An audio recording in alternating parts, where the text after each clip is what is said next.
Hanai, and I'm currently a second year student at UH Manoa. And for this project, we're designing a solar panel layout for Select Elementary in Moanalua to improve energy efficiency. So the problem is that the school currently runs on traditional electricity, but Hawaii has amazing solar resources. So the goal was to design solar layout that maximizes efficiency without losing into shade.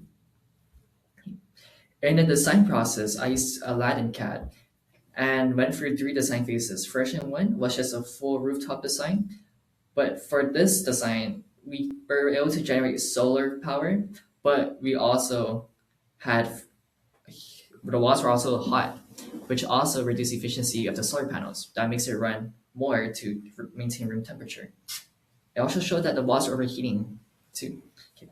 In version 2, we added tall trees around the building for shades, which helped cool down the walls. But the issue we ran into was that the trees ended up blocking the solar panels. It blocked the sun from directly hitting into the solar panel in different angles and different times of the day, which also reduced efficiency and solar generation. Okay.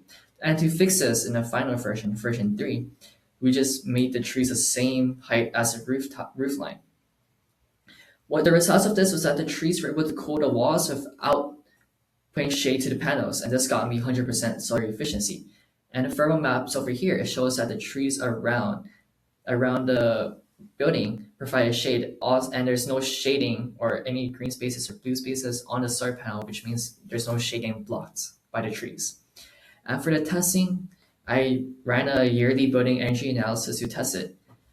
The panel generated 30,530 units annually with a net input of 28,451 units every single month. The system outperformed baseline consumptions, which verified that the design actually works.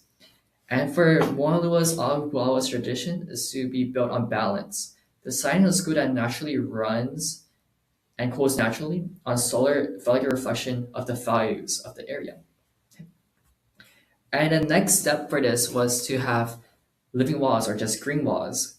In short, it's actually green spaces all around the island by adding plants or natural trees. This will also help for cooling for building and also filter for pollution. And you can also add more solar panels that can also reduce energy costs for people, which also makes your life easier. And this will be a great direction for Hawaii, since Hawaii values the same direction of efficiency and respecting the land. And this is all my references over here. And thank you for listening.